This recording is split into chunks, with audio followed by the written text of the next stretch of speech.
Bonjour les amis, allez, c'est la deuxième prise que je fais puisque vous voyez déjà des couleurs mises sur la palette.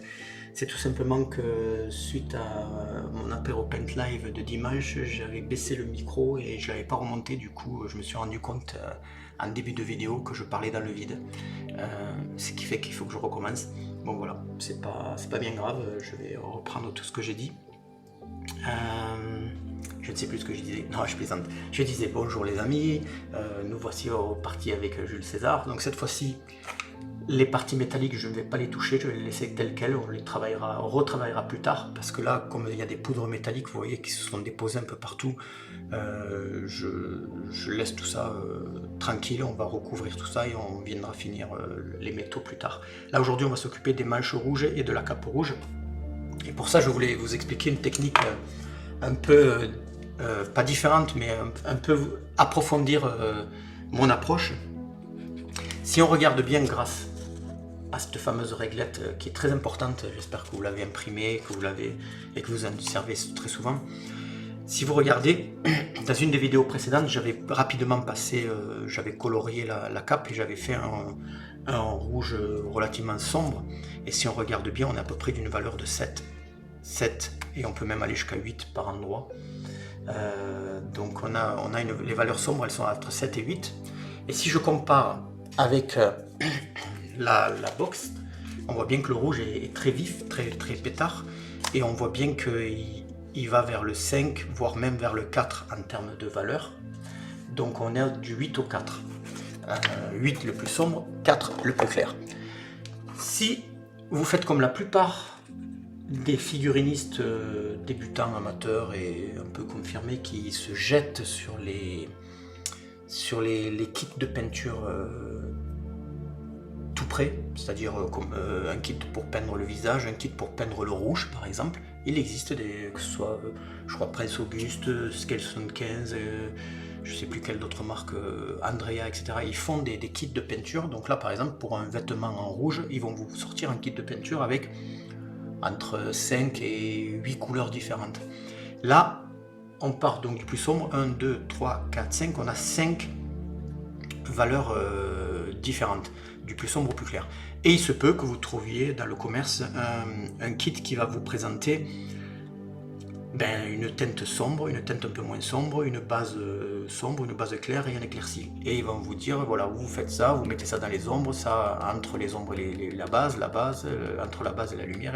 Enfin bref, je schématise parce que je ne supporte plus ces kits de peinture tout près, parce que mentalement ça appauvrit votre vision de la peinture et des couleurs. Et je trouve, alors c'est utile au départ parce qu'on est paumé, lorsqu'on débute on sait pas trop, ça aide en fait à comprendre, ça nous libère des mélanges, etc. et ça nous permet de nous concentrer sur comment poser les ombres, les bases, les lumières et les intermédiaires. Là dessus je suis ok, il n'y a aucun problème. C'est juste qu'une fois que vous avez fait ça pendant plusieurs semaines et plusieurs mois, maintenant que vous avez compris le système, passez à autre chose et apprenez les couleurs, apprenez les vraies bases de la peinture. La vraie peinture, je parle. Quand je parle de la vraie peinture, c'est-à-dire concentrez-vous et essayez de vous intéresser aux bases de la peinture, aux vraies bases, celles qui servent à peindre un mur, qui servent à peindre une toile, qui servent à peindre sur une faïence de je sais pas quoi. Ça, c'est des bases essentielles. Même si par exemple vous avez un permis de conduire voiture, vous savez peut-être pas conduire un tracteur, pas un camion, etc. Il y a des différences dans la façon de conduire, mais les bases sont les mêmes. Il y a un levier de vitesse, il y a un volant, il y a des pédales, etc. Il y a des rétroviseurs, c'est pas le même truc, mais les bases en elles-mêmes, l'exosquelette de la base est la même. C'est pour ça que j'insiste encore une fois là-dessus. Donc si on avait le kit de peinture avec nos teintes déjà préétablies, on va les suivre, sauf que il vous donne en fait une teinte pour la valeur sombre, une teinte ici, une teinte ici, une teinte ici. Moi ce que je vais faire avec mes mélanges, c'est que je vais essayer de trouver plusieurs teintes dans les ombres. J'aimerais varier dans les ombres, qui est des ombres un peu plus bleutées, des ombres un peu plus violacées, surtout à côté de l'or qui est jaune, donc le jaune et violet c'est complémentaire, du vert un peu par ici parce que c'est complémentaire avec la couleur chair. Enfin, vous voyez, j'aimerais avoir, dans mes ombres de valeur 8 et 7, avoir plein de couleurs différentes. Après, quand on monte à 6, 5, donc la couleur de base, j'aimerais bien avoir un truc uniforme et joli. Et en éclaircie, je pourrais aussi avoir 2, 3 teintes différentes pour varier. Mais là, on va faire simple, on va d'abord, pour cette vidéo, s'occuper des ombres différentes et on va faire des éclaircies, des bases uniques.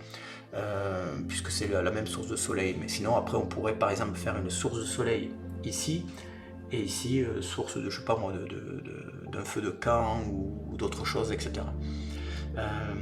Pour l'instant, on n'y est pas. Pour l'instant, on va faire, voilà, je voulais juste vous montrer qu'il y a les valeurs, mais dans les valeurs en elles-mêmes, on peut changer complètement et avoir plusieurs couleurs différentes. Donc j'avais commencé avec le blanc de titane. Voilà, j'en ai pris. J'ai pris du jaune ici. Pourquoi? Parce que si je veux éclaircir mon rouge avec du blanc, ça va faire du rose. En mettant du jaune, je vais réchauffer tout ça, sinon ça va devenir rose et c'est terne. Donc c'est important de rajouter un peu de jaune. J'ai pris du jaune primaire, mais n'importe quel jaune fait l'affaire. Hein. Un jaune qui est vif fait très bien l'affaire. J'ai pris ce rouge de base. On aurait pu prendre du vermillon ou du rouge sang. Ouais, du rouge sang. Oui, c'est à peu près le même rouge. Un rouge vif, voilà, prenez celui que vous avez, celui qui vous plaît. Pour ma couleur de base et mes éclaircies. Lorsque j'ai préparé mes ombres, j'ai pris un rouge qui est plus foncé, le cramoisi, vous voyez, il est légèrement différent. Je ne sais pas si se voit en vidéo, il est un peu plus sombre. Parce qu'en fait, celui-là-ci, il tire vers l'orange, on a l'impression qu'il y a déjà du jaune dedans. Celui-là, on a l'impression qu'il va plus vers le bleu. Donc c'est comme je vais aller vers les couleurs sombres, bleu-vert, c'est pour ça que c'est plus intéressant de préparer avec cette base-là que celle-là. Justement pour varier aussi, pour pas que ce soit toujours pareil. Ensuite, j'ai pris du violet, parce que, alors ça se voit pas que c'est violet, mais c'est violet. J'ai pris du violet parce que je vous avais parlé pour les ombres, mettre un peu de violet. Et ensuite, j'ai pris du bleu. Alors j'ai pris ce bleu-là, mais j'aurais pu prendre ce bleu-là d'un pied, enfin, vous voyez, un bleu foncé. En fait, c'est pas très important le bleu, le vert ou le violet qu'on va prendre, ou le marron qu'on va prendre, parce que, en gros, dans notre mélange pour les ombres, on va utiliser à peu près entre 10 et 15% maximum de la couleur bleu, violet, etc. pour venir transformer notre rouge en des teintes plus sombres. Tant qu'on reste dans les 10-15%, le bleu en lui-même n'est pas très important. Il y aura bien sûr un changement par rapport à notre bleu, mais infime. C'est là où c'est important de choisir le bon bleu que l'on veut, que l'on choisit, c'est lorsqu'il dépasse les 50% du mélange. Là, il commence à être prédominant, donc important de choisir le bon bleu. Là, moi, franchement, peu m'importe le bleu que je mets là, du moment qu'il est foncé, ça me va très bien. Pareil pour le vert, je prends ce vert parce que j'ai l'habitude, mais j'aurais pu prendre, ce que j'en ai d'autres, vert foncé, ouais, j'ai celui-là aussi, vert chasseur de Prusse. Pareil, je ne vais pas en mettre des tonnes, donc pas important du tout.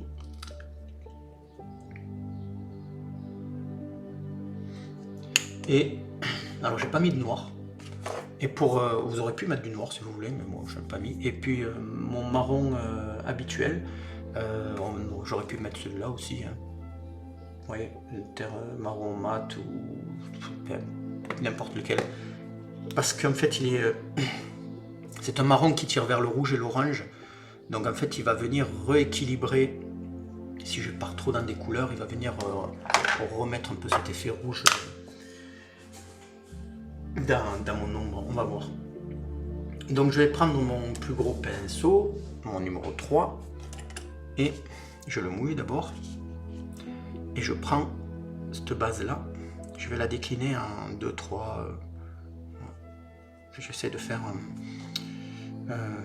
des mélanges, je vais faire des mélanges différents. Donc je vais prendre d'abord le violet ici. Voilà.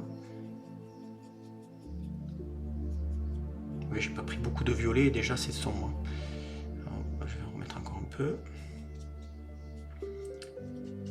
J'en ai trop pris, donc je remets du rouge. Je vais essayer de voir si je peux arriver vers alors ça se voit pas en vidéo, mais vers la valeur 8 pour me laisser de la marge pour pouvoir remonter après en valeur plus haute. Donc je le laisse à côté. Donc ça, je nettoie le pinceau, j'ai juste mis du violet pour l'instant. Alors même si je nettoie pas bien le pinceau et qu'il reste un petit peu de violet dans mon pinceau, c'est pas grave, puisque de manière tout va être plus ou moins mélangé sur la cape. Je prends maintenant du bleu. Alors, ça fait du violet. Ça c'est normal, oui ça fait exactement le même violet puisque le bleu et le rouge font du violet. Donc je viens le casser avec du marron pour lui donner une autre teinte. Parce que ça me plaît pas du tout d'avoir trois teintes les mêmes, c'est pas... Enfin d'avoir deux teintes les mêmes, c'est pas intéressant. Je vais peut-être mettre un peu de jaune. Alors pourquoi du jaune? Parce que le jaune est complémentaire du violet. Et donc il va... Voilà, il va casser et on a une couleur qui est beaucoup moins... Alors je sais pas si avec la brillance vous le verrez, c'est une couleur qui reste violacée malheureusement un petit peu, mais beaucoup moins intense que celle de gauche. Allez, je nettoie. Et maintenant je vais mettre du vert dans mon rouge. Alors même si ça dépasse un peu, que ça déborde, c'est pas bien grave. Donc je manque de rouge.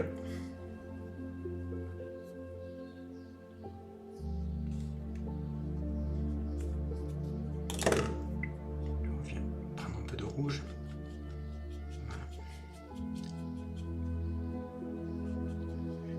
Du marron.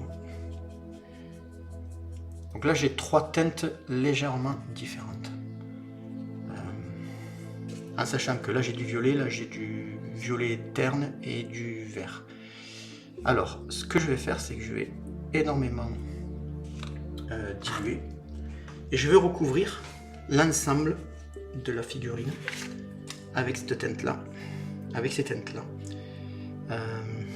en favorisant la partie violette vers les métaux et la partie verdâtre vers le visage.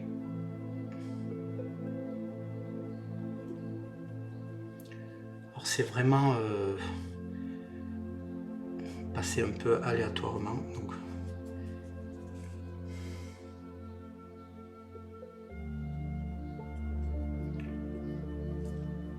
Donc je vais vite, mais il faut faire attention à ce que je ne déborde pas sur les parties que j'ai déjà peintes. Sauf là où il y a les cuirs, c'est pas bien grave puisque ils sont pas encore peints.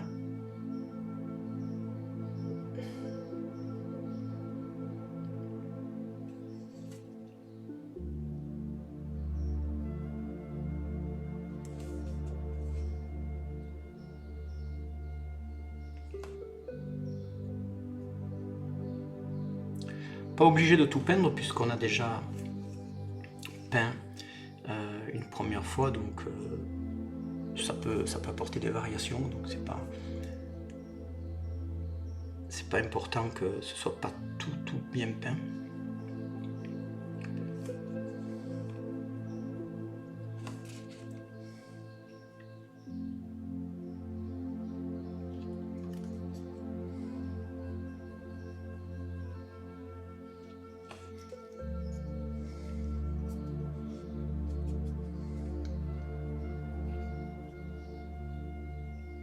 Alors ça se verra peut-être pas trop sur le rendu final, mais ça sera là.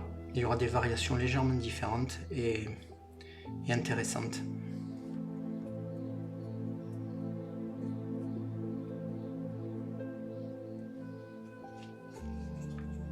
Alors je couvre pas tout parce qu'après je vais mettre mes couleurs de base, etc. Donc on va travailler après chaque partie. Là pour l'instant je fais du gros travail. Après je vais placer mes couleurs de base et après je vais essayer de fondre et de nettoyer les parties qui sont pas bien peintes.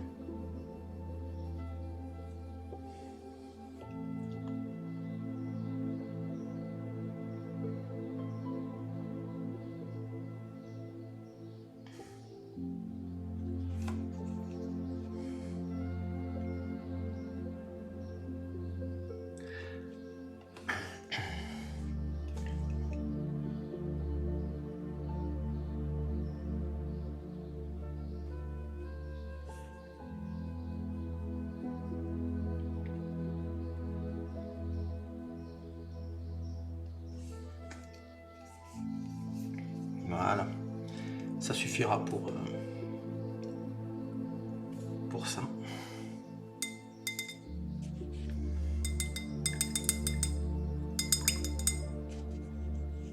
Alors je vais utiliser mon sèche-cheveux pour sécher, mais je vais vous épargner la vidéo, donc j'accélérerai le...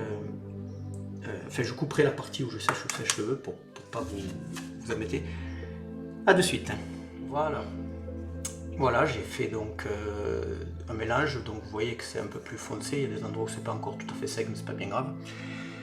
Je voudrais vous montrer quelque chose avant d'attaquer la couche de base et les éclaircies. Imaginons que voilà, j'ai mis sur un papier notre couleur d'ombre, j'ai tout simplement mis ça là, et que maintenant je prenne ma couleur de base rouge et que je vienne passer voilà, ma base dessus. Vous voyez? Donc une fois que ça va sécher, qu'est-ce qui va se passer?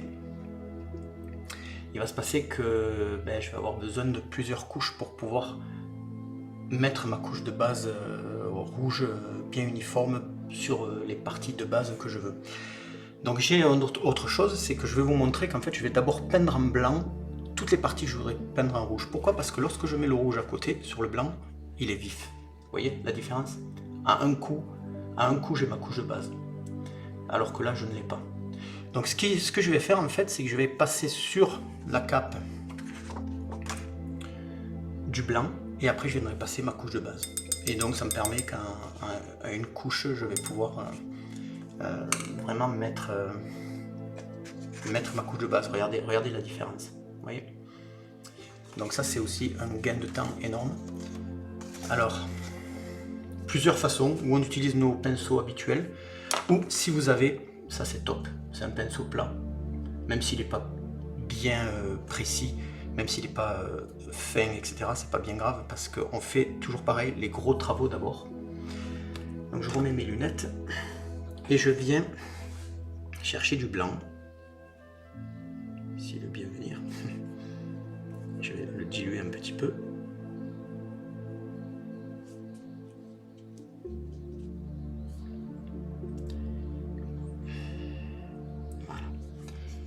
Et je vais, vous allez voir, on va y aller tout simplement.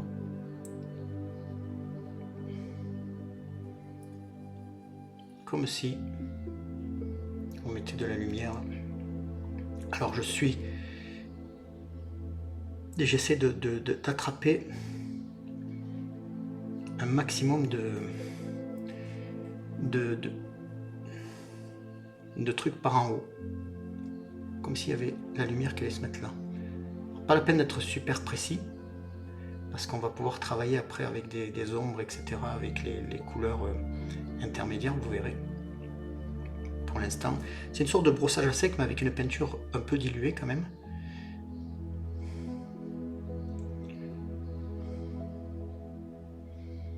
Voilà. Et puis le dessous, je vais le laisser... Je le retravaillerai après de toute manière avec le pinceau normal. Alors j'aime bien parce que ça fait des petits traits et ça va nous servir un peu de texture aussi, vous allez voir.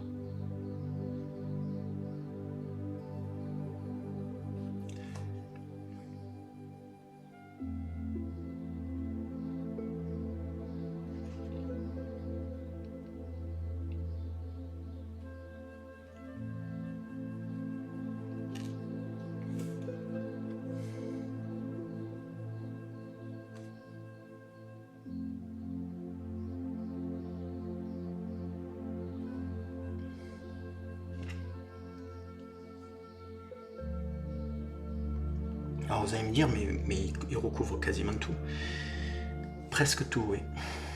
Mais pas les ombres en elles-mêmes, mais c'est vrai que, vu que de toute manière la cape elle est rouge, donc elle n'est pas de cette couleur d'ombre qu'on a mise, donc il faut bien recouvrir au moins 70 à 80% de la figurine.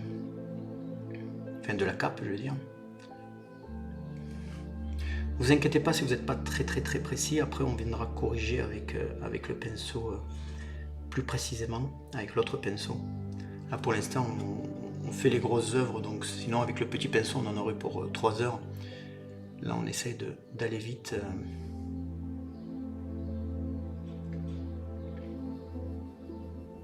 Pour prendre un maximum de surface. Et moi ce que j'aime bien c'est ces petits traits que ça fait. Parce qu'une fois recouvert, avec le rouge, on aura l'impression qu'il y aura un peu de texture de tissu. Pas aussi visible que là, mais légèrement. Ça va permettre d'avoir de la texture. Moi j'adore tout ce qui est texturé de toute manière.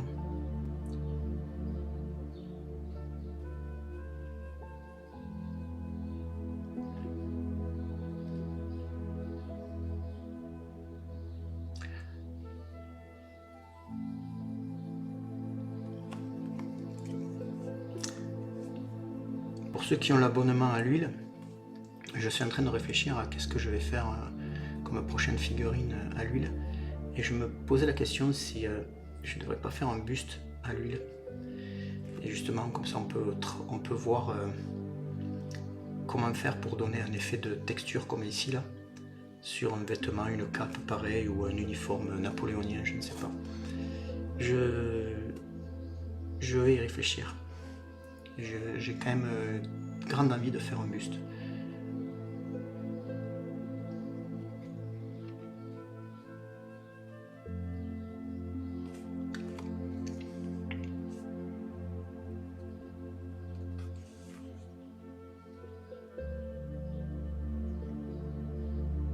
Alors il faut effleurer à peine la surface que l'on peint pour que justement ça rentre pas tout dans les creux.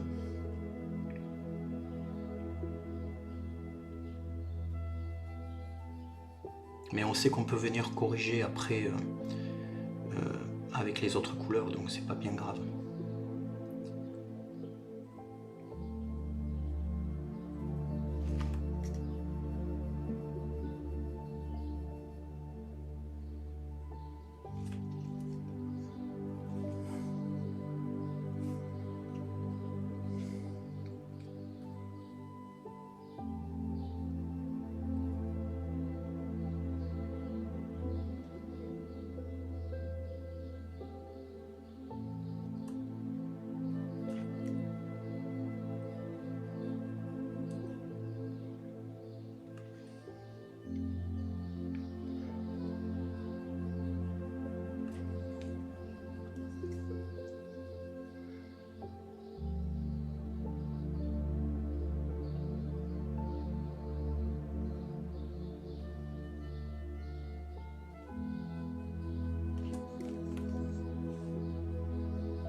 Ça fait un peu comme lorsque j'ai fait les métaux et que j'ai fait la couronne, j'avais fait en blanc, j'avais dessiné en blanc en fait les feuilles, une par une.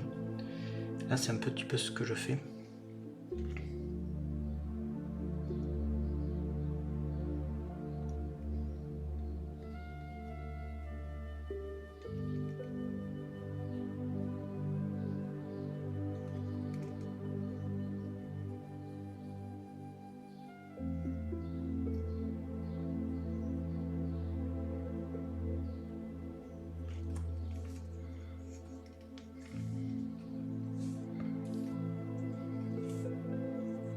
C'est pas évident de rester sur le champ de la caméra tout en tournant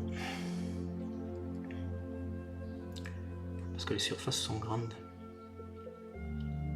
Alors si de temps en temps je sors, c'est juste parce que c'est plus pratique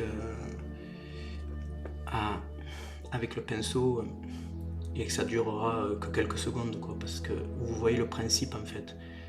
Donc vous avez compris ce que j'ai fait là.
L'avantage aussi, c'est que il y a de nombreux plis, ce qui fait que cette technique, elle va très bien grâce à tous ces plis-là. Sinon, s'il n'y avait pas autant de plis, on peut faire cette technique-là, mais dans ce cas-là, il faut au pinceau faire tous ces dégradés qui se font à un coup de pinceau. Là, là il faudrait les faire. Le travail sera un peu plus long, mais on peut le faire. Là, je me sers du fait qu'il y ait des plis justement pour gagner du temps.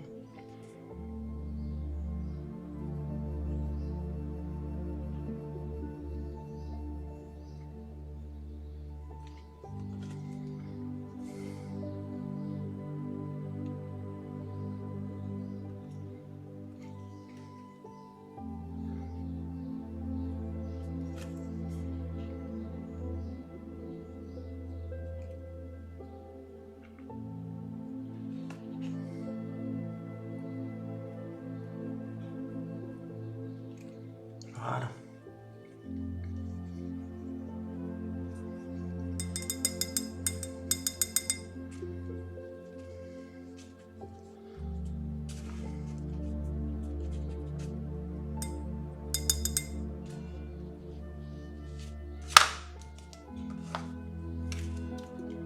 Alors maintenant, toujours avec le pinceau du début, 3, je viens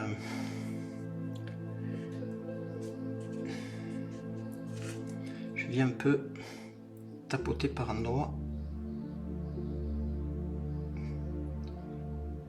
et agrandir des endroits que j'ai pas pu passer avec le gros pinceau.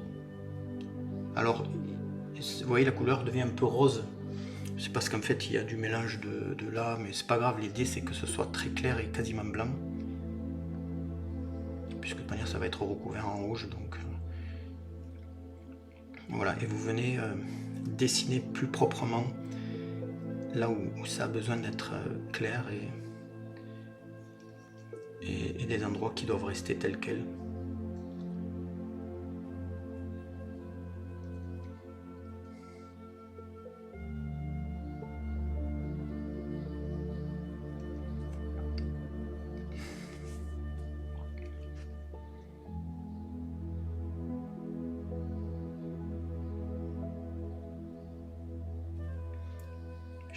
J'accentue certaines lumières qui sont pas bien passées avec le premier pinceau.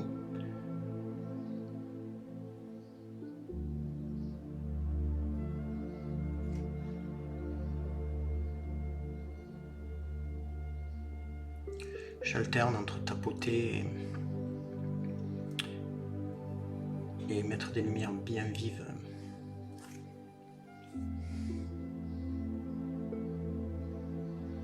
En fait, c'est une sorte de nettoyage. Je nettoie un peu ce gros bordel que j'ai fait.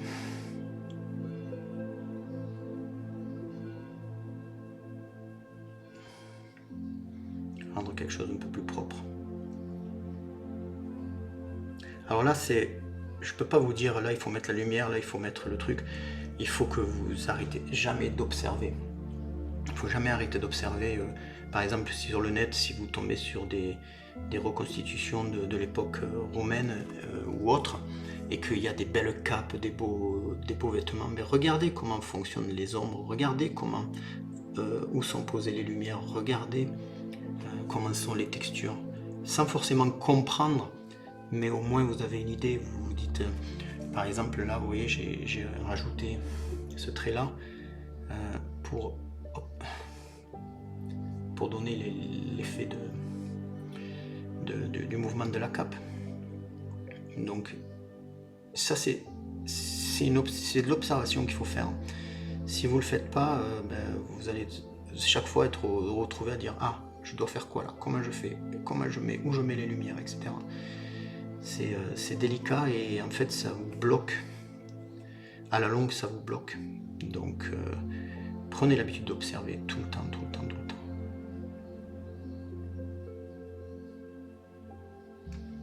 Et puis un jour ça se débloque.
Allez.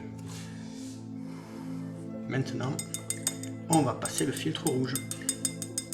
Il faut bien nettoyer le pinceau.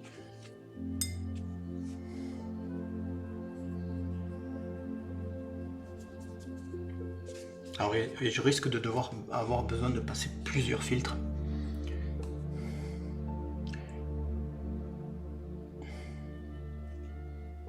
Oui, je vais avoir besoin de passer plusieurs filtres, mais c'est pas grave. Là, l'avantage aussi, c'est de ne pas se prendre la tête, de pouvoir quasiment tout prendre dans le filtre.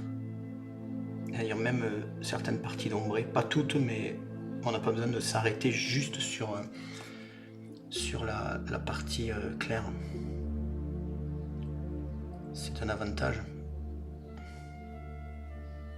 Alors, ce que je fais là, c'est que j'essaye d'enlever les accumulations de peinture. C'est délicat.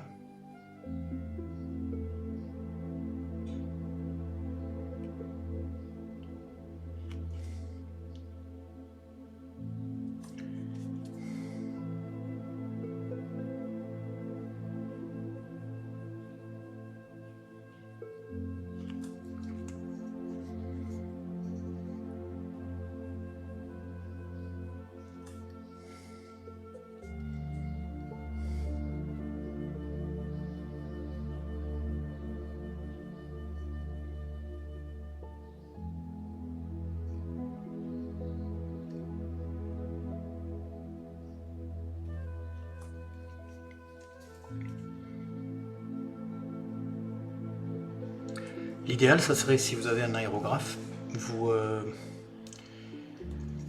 camouflez tout le reste du travail et vous le faites à l'aérographe, ça peut être sympa ça aussi.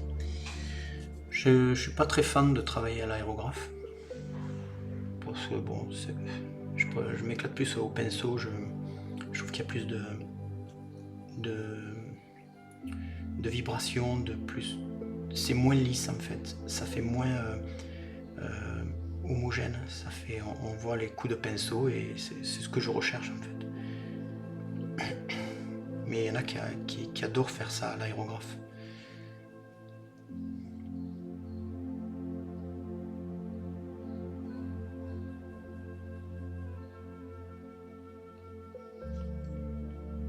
Alors vous voyez, pour l'instant, vu que la couche est très claire et très fine, on a l'impression que c'est rose.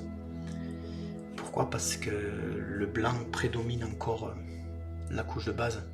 Et je veux pas mettre une couche de base trop épaisse d'entrée. Sinon ça fait des auréoles et ça risque de rester satiné, donc parce qu'on met trop de peinture d'un coup. Donc il faut trouver... de toute manière, c'est tellement grand que le temps qu'on finisse un côté et qu'on ait fait le tour de la figurine, là où on avait commencé, c'est sec. Donc on va pouvoir passer une deuxième couche dans la foulée.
c'est grand.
Vous voyez que pour la première couche, il y a des endroits où il reste du blanc encore. J'insiste pas trop. J'essaie pas d'avoir la première couche très uniforme, parce que c'est en insistant trop que on fait des boulettes en fait. C'est-à-dire qu'on va insister trop parce qu'on veut trop que ça couvre et que ça devienne rouge comme on a sur la palette là. Et en fait, on accumule trop de peinture. Et tout le travail de pseudo-texture qu'on pourrait garder par le travail qu'on a fait avec le blanc, ben, va disparaître en fait. Donc trop vite. Et ça va faire des grosses taches. Donc il vaut mieux laisser quelques endroits blancs. On reviendra de toute manière dessus puisqu'on doit faire une deuxième couche, voire même une troisième, ou voire peut-être même une quatrième, je n'ai aucune idée. Mais au fur et à mesure qu'on va mettre la deuxième et troisième éventuellement couche, la deuxième couche elle va pas être forcément, alors comment dire, la première couche je l'ai mise partout, quasiment partout, même sur les ombres et tout, mais ça n'a pas tout recouvert.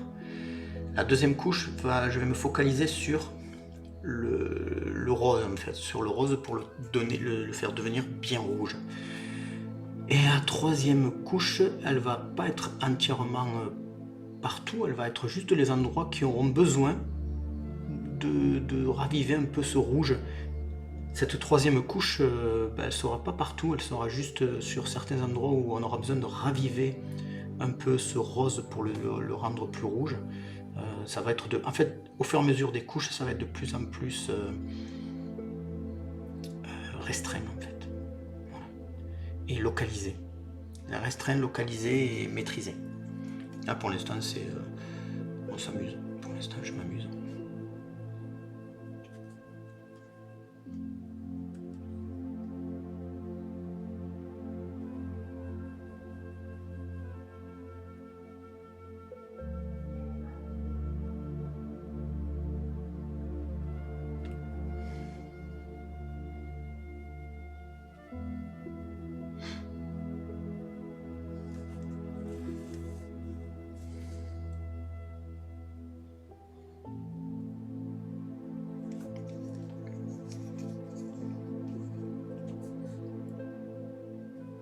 Alors, vous pourrez me dire, mais en fait, tout ce que j'ai fait juste avant, c'est-à-dire mettre une couleur de sombre, puis après faire du blanc, et puis après recouvrir en rouge, on n'aurait pas mieux fait de laisser tout en blanc et de peindre directement une base rouge. Bien sûr qu'on peut faire ça, et je l'ai fait longtemps, et puis il y en a plein qui le font. Aujourd'hui, je le fais plus parce que je trouve que ça lisse trop. Et alors autant lorsqu'on débute, on veut quelque chose de propre d'entrée, et autant lorsqu'on avance en peinture et en expérience, on veut de la texture, on veut quelque chose qui vibre, on veut quelque chose qui bouge. Et je le ressens de plus en plus, surtout dans mes toiles et mes tableaux. Je le fais ça de plus en plus. Alors déjà, première constatation, c'est que le rouge il est un peu plus rouge vif et orangé par rapport au rose qu'il y a là. Donc ça c'est déjà un bon point. là on est sur le deuxième passage.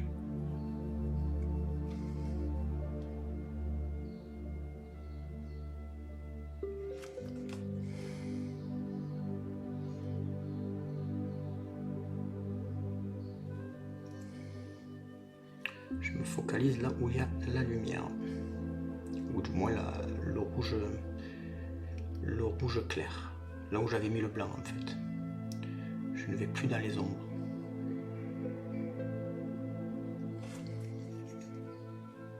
Ouais, vous voyez déjà le rouge il est plus orangé. Voilà. Et après on fera des intermédiaires pour venir adoucir les contrastes entre la base et les ombres. On va venir estomper et fondre un peu ces transitions trop brutes. Mais pour l'instant, on met en valeur notre rouge. C'est pour ça que je dis qu'il y aura peut-être une troisième couche.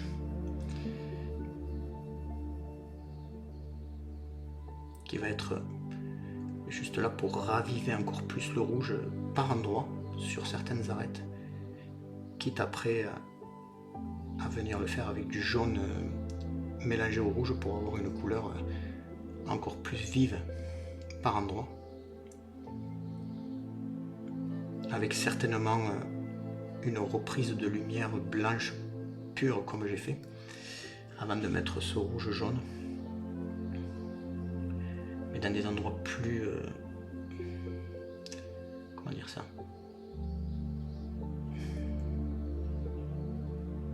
plus précis et plus petits, dans des zones plus précises et plus petites. Je vais y arriver.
En fait, chaque passage suivant, là j'en suis au deuxième passage, et au fur et à mesure que je passe, les transitions s'atténuent par rapport à là, vous voyez. Au début c'était blanc, donc là déjà c'est un peu atténué, mais alors là c'est encore plus atténué, et puis ça prend de la couleur. Donc faut y aller avec patience, et en sachant que chaque nouveau passage va atténuer les transitions et on va travailler au fur et à mesure au détail. Ça met en confiance aussi, c'est-à-dire qu'être capable de faire ça sans paniquer, ça met énormément en confiance pour la suite des autres choses à peindre, etc. On n'est plus en panique comme on aurait pu l'être au début de nos premières figurines, où chaque fois, dès qu'on ratait un truc, on se disait allez, il faut décaper, il faut recommencer. On n'a pas besoin de ça en fait. On se fait confiance, on sait qu'on va y arriver. Et on voit que le processus, c'est un processus de nettoyage au fur et à mesure. Donc on peut aussi peindre proprement depuis le début jusqu'à la fin. C'est une technique, c'est une des techniques que j'ai utilisées aussi. Le seul truc que ça demande, c'est une précision constante tout le temps, et c'est fatigant et usant. Il y en a qui s'en sortent très bien, c'est leur façon de faire. Moi, ça m'amusait et je ne m'amusais pas. Donc là, je m'amuse parce qu'il y a une grosse partie d'aléatoire et je retrouve ça dans les tableaux, et la majorité des peintres que je suis ou que je fréquente aiment cette partie aléatoire du coup de pinceau. Par moment, il y a des choses qui apparaissent qu'on va laisser. Bon, au départ, on se dit on va l'atténuer parce que c'est pas joli, puis en fait finalement c'est joli et ça donne de l'énergie et du mouvement. Et ce coup de pinceau en fait, qui a été en fait à la base un peu aléatoire et fait aléatoirement, ben en fait on peut pas l'obtenir en le calculant trop. Ce qui veut dire que plus on avance en peinture, plus on donne de l'espace à ce hasard en fait, à ce coup de pinceau hasardeux qui peut, si ça détruit, si c'est pas joli, ben on le camoufle, mais qui peut être magique en fait. Et lorsqu'on se retrouve avec un coup de pinceau magique comme ça, il n'y a que comme ça qu'on peut le trouver, qu'on peut l'avoir. La plupart du temps, les grands peintres, souvent c'est des coups de pinceau hasardeux, mais maîtrisés parce qu'ils s'autorisent à le faire.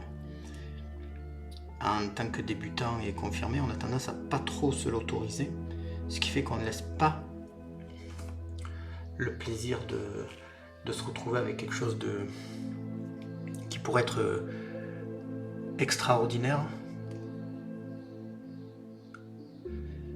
et on ne laisse pas notre côté instinctif s'exprimer.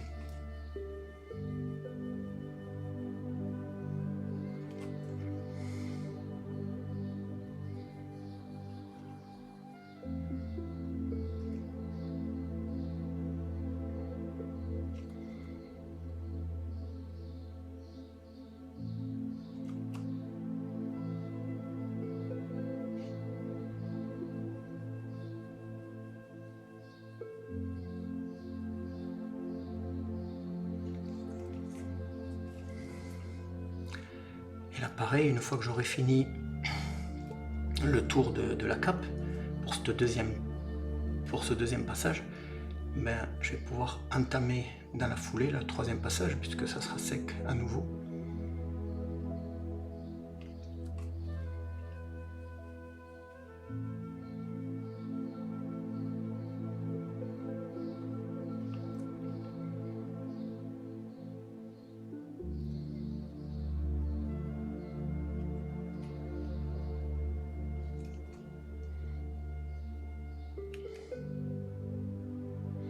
C'est bien d'avoir un gros pinceau comme ça, il y a un gros réservoir et je prends pas tant de peinture que ça.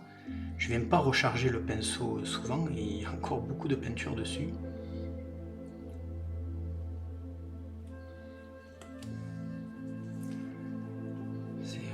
C'est chouette.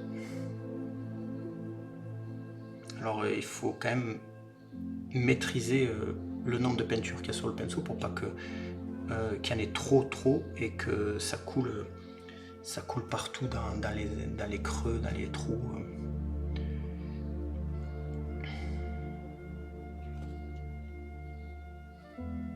Ça, c'est que l'expérience qui vous, à force de peindre, vous allez sentir. En fait, on se met à sentir la peinture qu'il y a sur le pinceau. La sensation, on la ressent.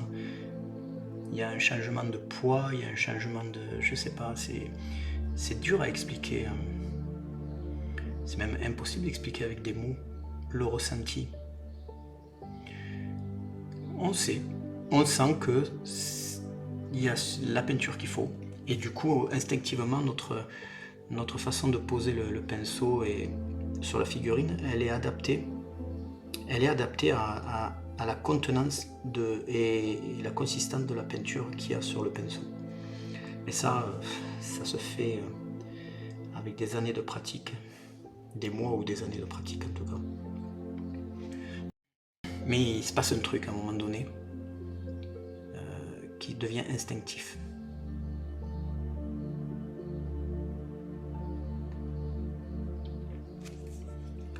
Alors qu'au début on a tendance à avoir peur. Est-ce que j'ai mis trop de peinture? Est-ce que je l'ai trop dilué? Est-ce que j'ai ceci? Mais pour le savoir, tu vas le voir de suite quand tu vas le mettre sur la figurine. Quand tu vas poser le pinceau sur la figurine, tu vas voir de suite si tu en as mis trop ou pas assez. Alors ça ne répondra pas à ta question, est-ce qu'il faut en mettre, est-ce que je dois en mettre encore plus, combien, etc. Mais en tout cas, vous savez que ce que vous venez de faire là, ce n'est pas la bonne chose. Donc la deuxième fois, quand vous allez prendre de la peinture ou diluer la peinture, vous allez le faire légèrement différent parce que vous savez que si vous refaites la même façon, ça reproduira la même chose. Donc c'est pas la bonne chose. Et à force, ça devient naturel et instinctif.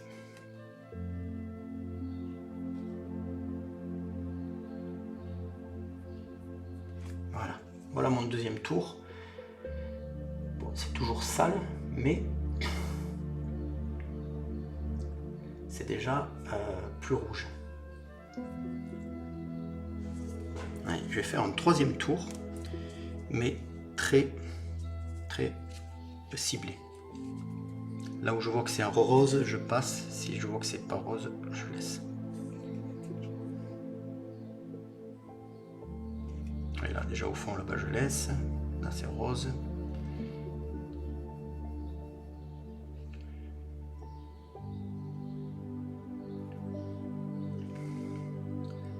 Je sais que je peux couvrir un peu certaines parties ombrées parce que comme on a vu sur la feuille, vous voyez, ça couvre quasiment pas. Donc ça fait des sortes de transitions sur lesquelles je vais gagner du temps.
voyez comme au troisième passage, je commence à travailler un peu avec la pointe pour aller chercher certaines transitions et les atténuer.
Comme la peinture est relativement diluée, on continue à voir les coups de pinceau dessous, mais enfin, on va commencer à faire un mélange de notre couleur de base avec les ombres et on va atténuer les transitions qui sont trop fortes,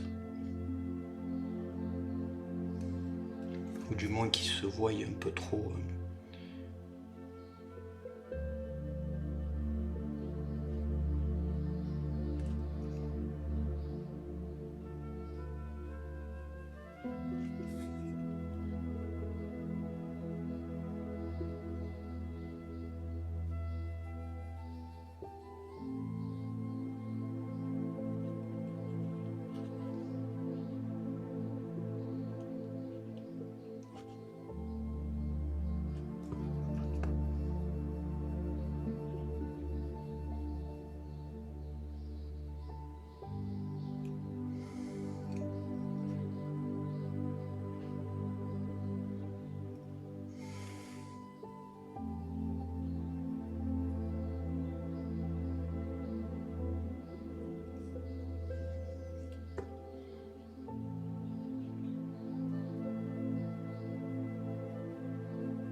On va prendre cette couleur de base et on va trouver un intermédiaire. Voilà. Ça va nous donner une couleur entre, donc dans nos valeurs tonales, entre le 8 et le... Alors c'est que j'ai la réglette. On avait nos ombres ici, là on vient de passer une couleur ici de base, et on va essayer de trouver un 7 ou 6,5 qui va venir faire la transition sur certaines parties trop marquées. Bon, c'est dilué, donc je tapote parce que comme ça j'ai pas besoin de faire des escaliers au trait de pinceau. En dilué, ça passe beaucoup mieux. Donc ça a pour but d'assombrir légèrement là où c'est clair et d'éclaircir légèrement là où c'est sombre, ce qui va venir apporter un palier de plus de transition. Et comme c'est dilué, ça va s'estomper et ça va rendre la transition plus douce.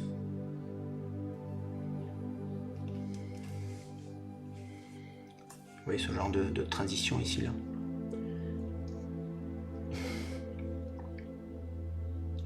Ça va venir atténuer tout ça. Alors peut-être pas à un passage, mais en 2-3 passages, on va atténuer les transitions trop brutes qu'ont eu le fait que je sois passé au blanc pur. C'est avantageux d'avoir ce blanc pur parce qu'on gagne du temps en termes de vision de lumière et d'ombre, mais après ça demande un travail de précision un peu plus long de l'autre côté, mais au moins les lumières et les ombres sont placées. C'est-à-dire que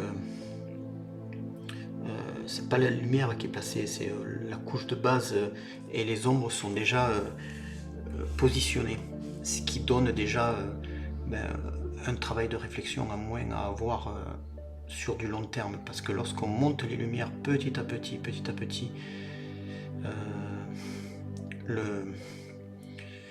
la concentration est difficile à avoir pour être régulière en fait.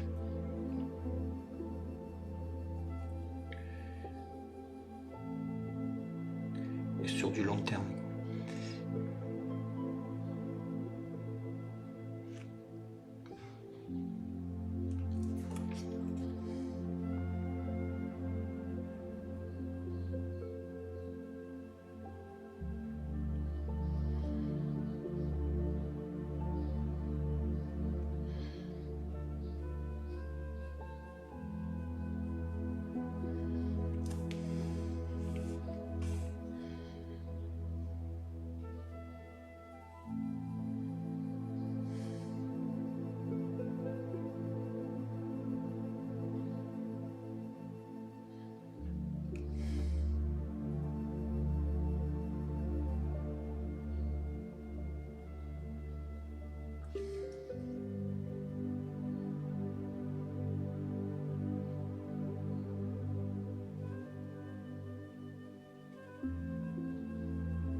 Je tapote pour éviter de faire des gros traits.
toujours pareil, je tourne, et lorsque j'arrive là où j'ai commencé, c'est déjà sec, ce qui me permet de continuer.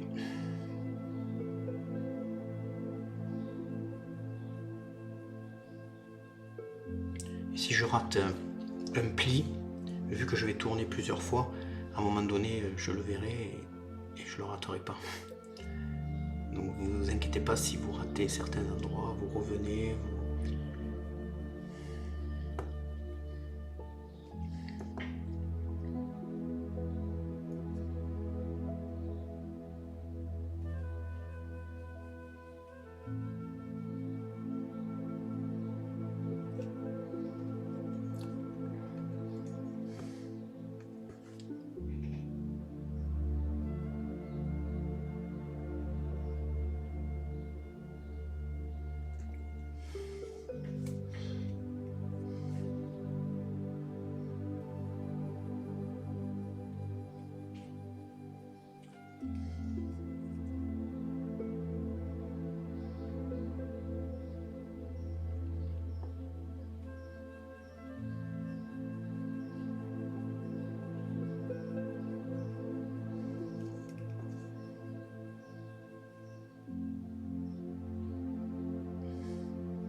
Après, c'est ce que je cache là, c'est les textures trop marquées, les coups de pinceau trop marqués, parce que c'est Jules César et qu'il doit bien présenter. Ça serait un soldat vulgaire, soldat piéton ou paysan. J'aurais laissé justement toute cette texture grossière. En fait, ça dépend de ce que vous peignez. Là, si je laisse comme ça le fait pas pour quelqu'un qui est de ce rang-là, de noblesse. Donc je me dois d'affiner le travail. Mais ça restera quand même, de par en dessous, ça restera, mais plus affiné, plus discret.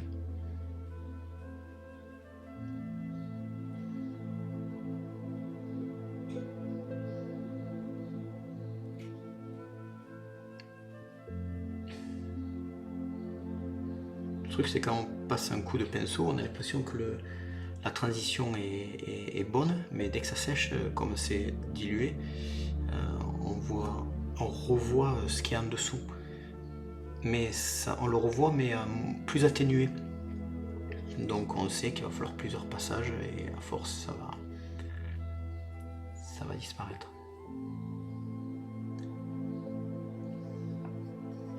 Disparaître ou du moins être atténué à la hauteur de ce que l'on désire en fait.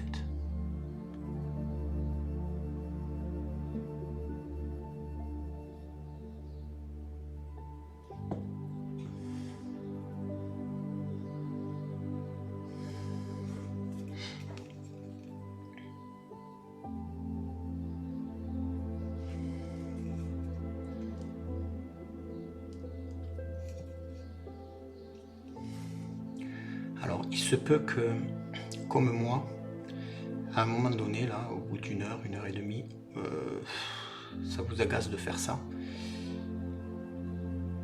Donc on peut alterner, c'est-à-dire que je vais rajouter des lumières et je reviendrai travailler les ombres un peu plus tard, enfin travailler les transitions avec les ombres un peu plus tard.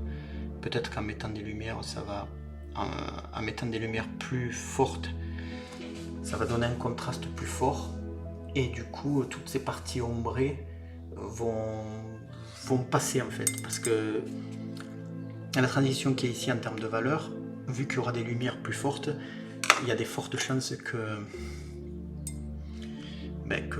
ça passe. Enfin, vous allez voir. C'est-à-dire que la transition va être tellement plus forte que ça atténuera visuellement ce que je suis en train de faire. Donc là, j'ai pris la couche de base, j'ai mis un peu de jaune et du blanc. Et je viens passer sur juste les gros plis. Et en même temps, ça fait un nettoyage en plus. Vous voyez, ça fait un autre nettoyage plus propre. Ce qui peut donner aussi l'illusion de... Les lumières sont propres et les ombres sont un peu anarchistes, archaïques. Et ça peut être aussi... ça peut aider à la transition.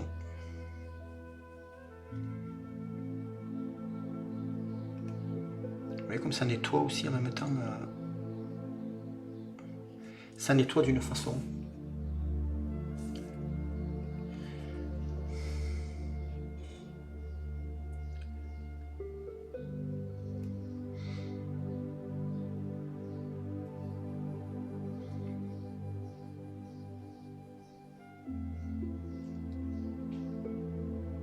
Et je reviendrai travailler les ombres après. Ou du moins les transitions des ombres après.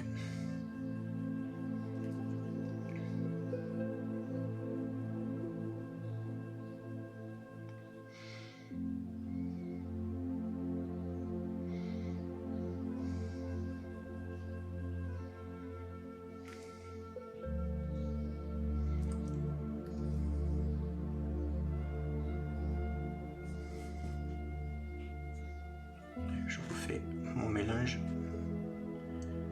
même s'il n'est pas tout à fait le même, c'est pas bien grave.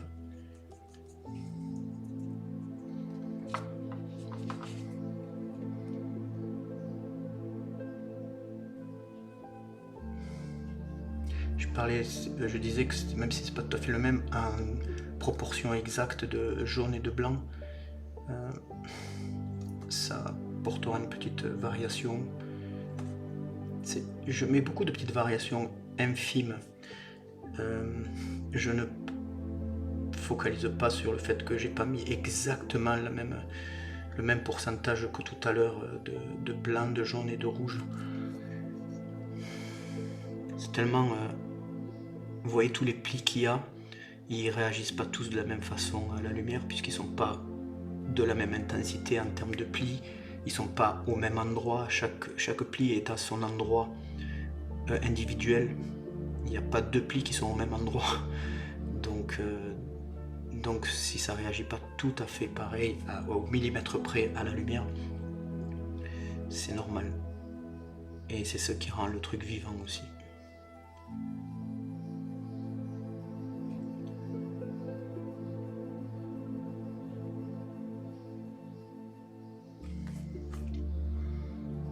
Regardez comme déjà là, le haut de la cape est plus propre que là.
j'essaye d'épouser les formes des plis et par rapport à la lumière. Je leur donne un mouvement.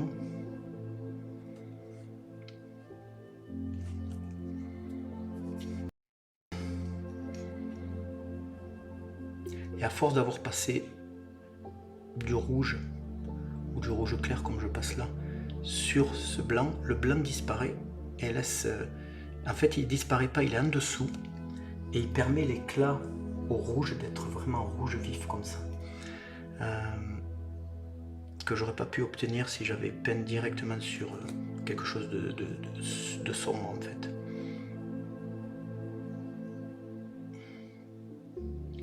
Donc c'est peut-être intéressant de jouer avec justement au départ du blanc et après revenir avec les couleurs de base légèrement éclaircies, etc. Et rien ne nous empêche, si par exemple ce travail-là, eh bien, on ne voit plus du tout les transitions, les ombres, etc., de remettre du blanc et de recommencer une deuxième fois par-dessus le travail qu'on vient de faire. Et ça va rajouter encore de l'information, encore des transitions, etc.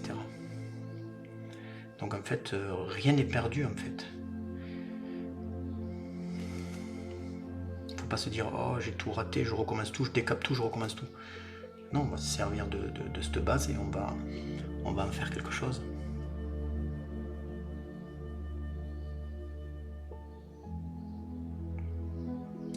Et comme les valeurs tonales hors couleur, comme les valeurs tonales sont proches, entre ça et ça, il y a très peu de différence. On peut jouer sur les transitions, etc. Et vous voyez, au fur et à mesure, j'ai le... Comment on appelle ça? Les transitions qui étaient fortes au départ qui s'atténuent. Mais petit à petit, tranquille. Il y a encore des endroits, bien sûr, à travailler parce qu'elles sont pas propres, mais je nettoie au fur et à mesure les transitions trop fortes que j'ai faites au début avec le blanc. Je nettoie. Je rapproche les transitions entre elles.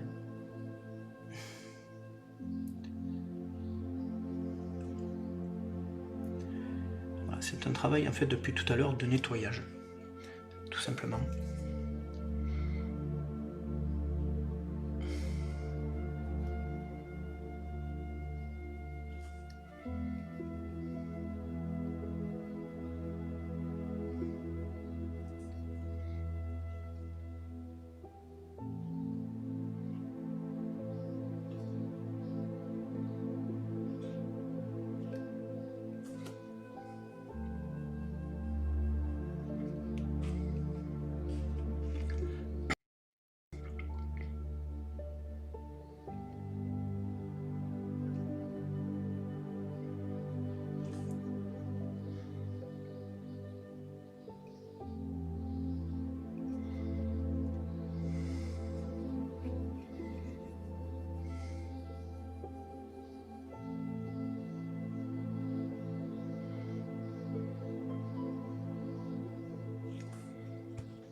voyez comme ça devient beaucoup plus propre par rapport à là. Allez, je refais mon mélange.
Donc au fur et à mesure,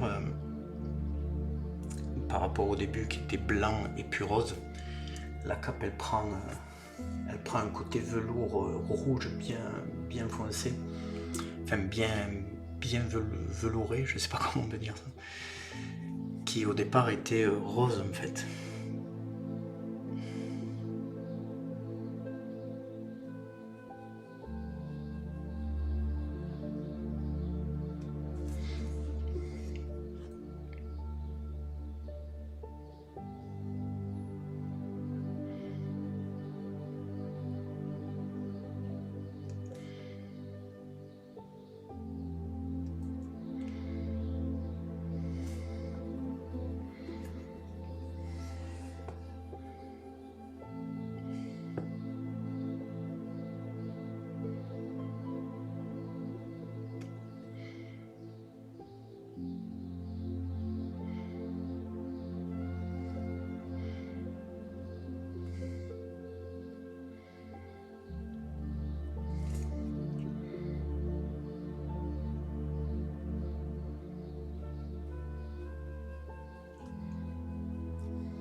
Alors je vais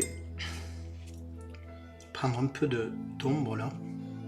Et il me faut le rentrer dans les creux de certains endroits parce qu'il y a du blanc qui apparaît.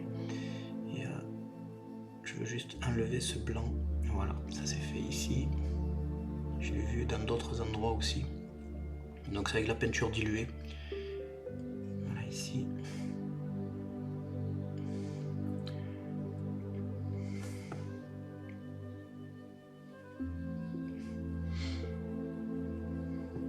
Et ici aussi. Je sais pas si vous le voyez. Si vous voyez ici, là.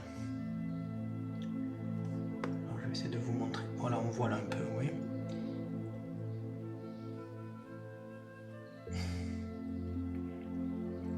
Voilà.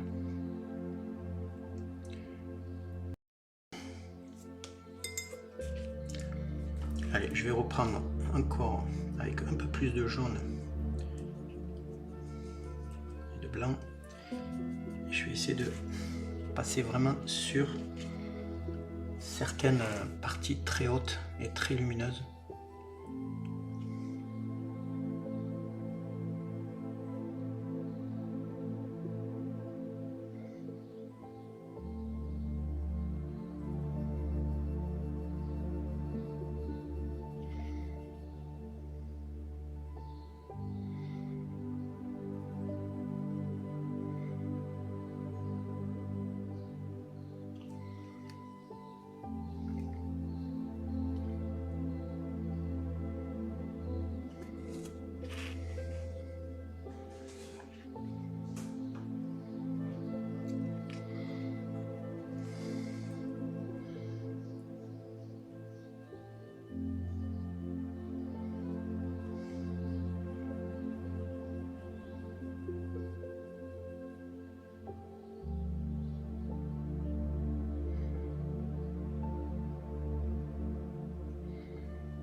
Et effectivement, d'avoir mis ces lumières, ces deux étapes de lumière là, ben, ça a nettoyé vachement les ombres et du coup j'ai pas besoin de me focaliser trop longtemps sur le nettoyage des ombres. Elles sont déjà elles sont atténuées en fait, puisque on est attiré par les lumières, par cet éclat de lumière orangé là, rouge orangé. Du coup ça met en retrait les ombres et ça me dérange moins que tout à l'heure.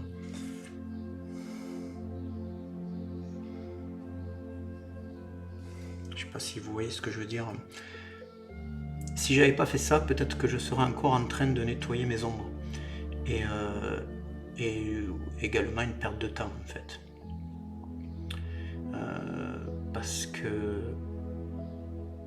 Parce qu'on ne voyait que ça. Là j'ai mis en avant cet orangé, jaune orangé en lumière, ce qui fait que ça a fortement aidé à atténuer les ombres.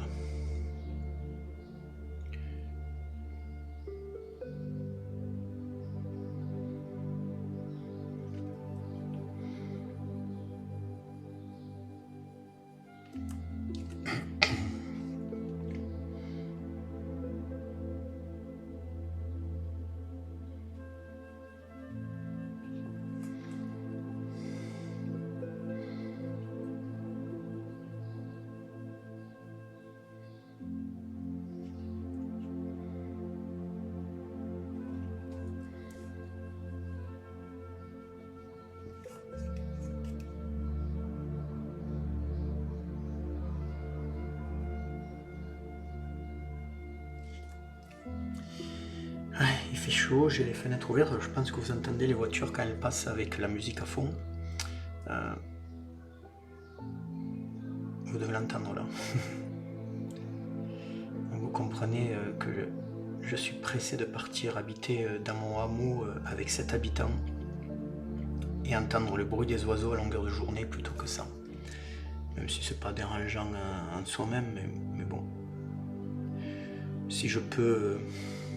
Aujourd'hui je peux déménager et acheter quelque chose de mieux que ce que j'ai ici, je vais pas me priver.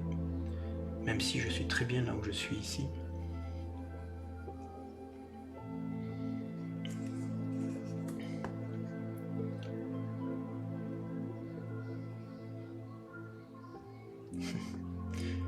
Je ne sais pas si vous l'entendrez en vidéo.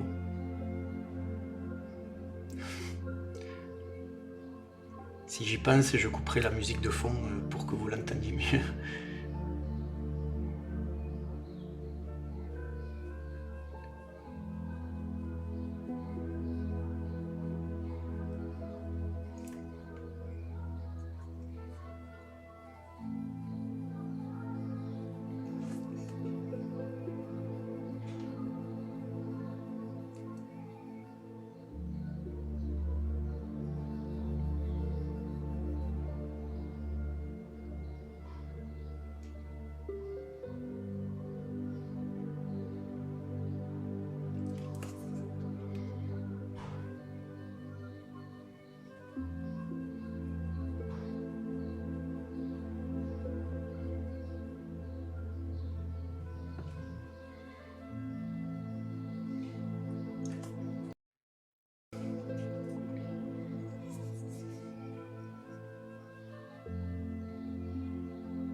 Je vais reprendre mes transitions ici, là, et venir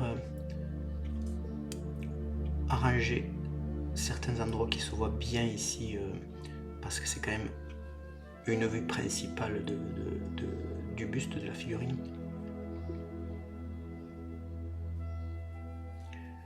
Donc c'est bien de nettoyer un peu ici aussi. Il y a des endroits à nettoyer encore.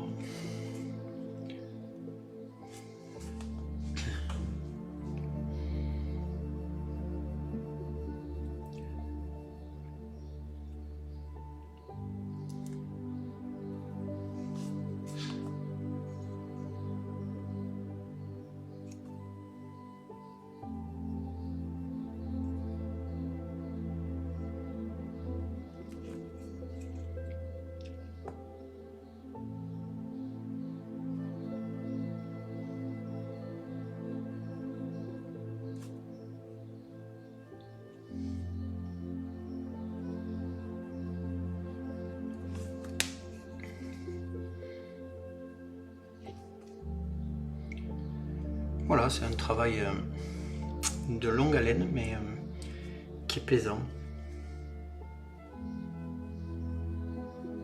Après, si vous n'avez pas réussi à faire ce que je viens de faire là, c'est-à-dire que ça reste très chaotique, mais rien ne vous empêche de reprendre ce pinceau, de reprendre du blanc et de recommencer par-dessus.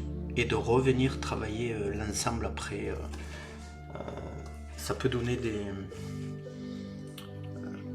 ça vous entraîne en fait. Hein. Par-dessus ce que vous avez fait, c'est pas la peine de... C'est absolument pas la peine de tout décaper, de tout recommencer. Là, ce que je vais faire, c'est reprendre du blanc pur et certaines parties venir mettre des lumières ultimes.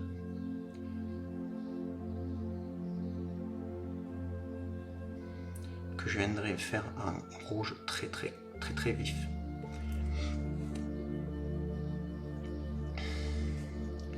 Ça va me permettre de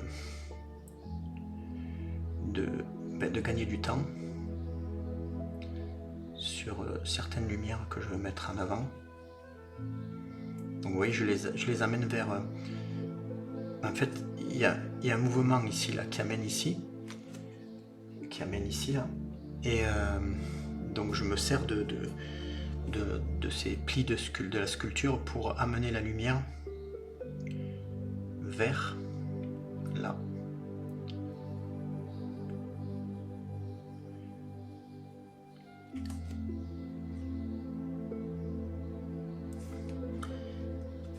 Et bien sûr là-haut.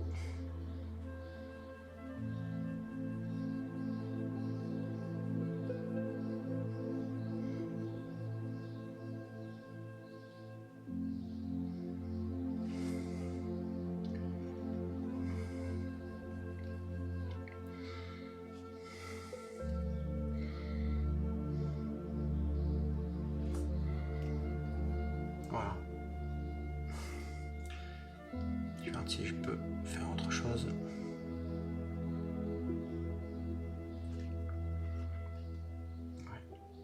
Allez, on va essayer rien qu'avec ça déjà. Comme c'est déjà blanc, ben, en fait, je refais mon mélange ici, là.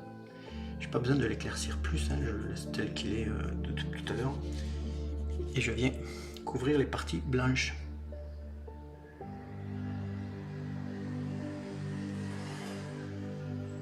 Et oui, on voit plus le blanc. Peut-être qu'il faudra une deuxième couche, je ne sais pas, mais en tout cas, ça donne plus d'éclat à ma partie rouge que tout à l'heure quand je faisais petit à petit.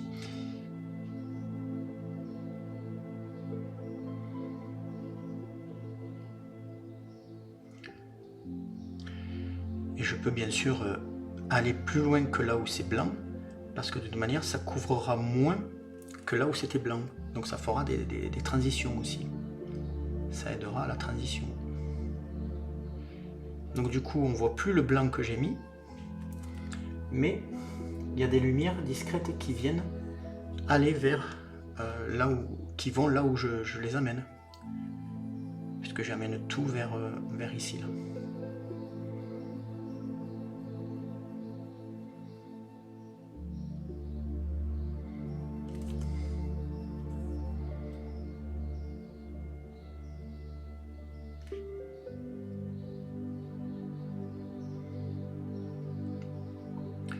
C'est quelque chose avec ce blanc là, je fais souvent, très souvent ça, que ce soit sur les visages, sur texture, comme sur le chercheur d'or, etc. Je fais très souvent ça. C'est quelque chose qui me fait gagner du temps et en même temps je sais exactement où je pose les lumières d'entrée. Ça m'évite de faire 50 couches avant d'arriver à avoir des lumières potables.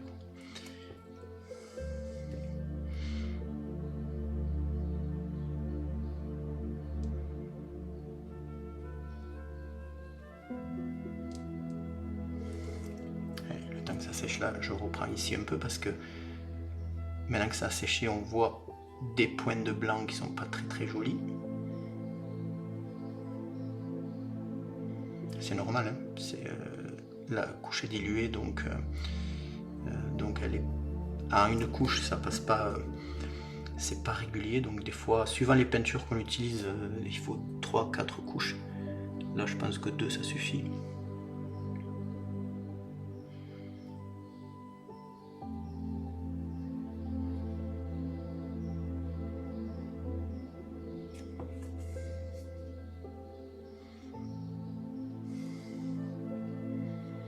Et j'en mets par endroit où j'ai pas mis de blanc pour donner une transition aussi. Ouais, je fais pas que là où j'ai mis du blanc. Là où j'ai mis du blanc, c'est beaucoup plus vif parce que je l'ai passé à 1 ou 2 fois et il y a le blanc dessous. Mais il y a des endroits où je passe mais il n'y avait pas de blanc. Enfin, il n'y avait pas ce blanc dernièrement posé. Ce qui fait que ça fait une transition un peu plus soft, plus douce. Faut pas oublier de rajouter de cette couleur là où vous n'avez pas mis du blanc pour qu'il y ait une sorte de transition.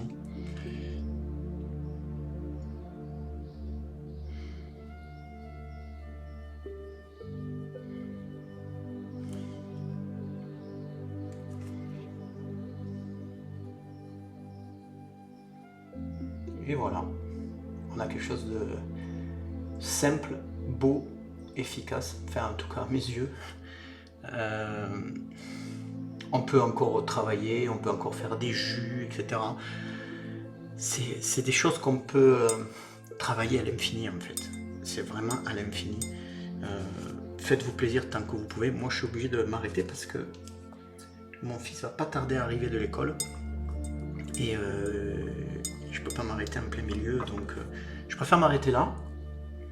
La prochaine fois, je sais pas ce que je vais faire. Je vais faire les détails et puis on va faire en fait la prochaine vidéo, ça va être tous les détails et nettoyage final, harmonisation et mise encore en d'autres couleurs par ici, vert, orangé sur la partie métallique, faire toutes les parties cuir là, faire les nœuds, faire la tâche, etc. etc. La tâche, le ruban, l'attache. Et puis le cuir, il y a tout ce cuir là à faire aussi, voilà.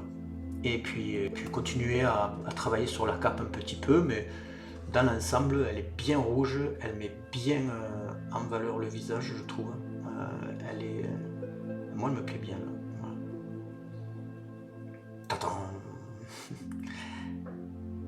J'espère que vous avez apprécié cette vidéo et je vous souhaite bonne peinture, bonne continuation. Et n'hésitez pas à continuer à poster vos travaux sur la tribu de Dana. Je prends vraiment un plaisir à voir que vous êtes impliqués. Et voilà, ça me touche, ça me fait plaisir. Et merci à Gilles encore une fois de m'avoir permis de peindre cette figurine qui arrive bientôt à son terme. J'espère qu'il est content que tu es content du résultat qui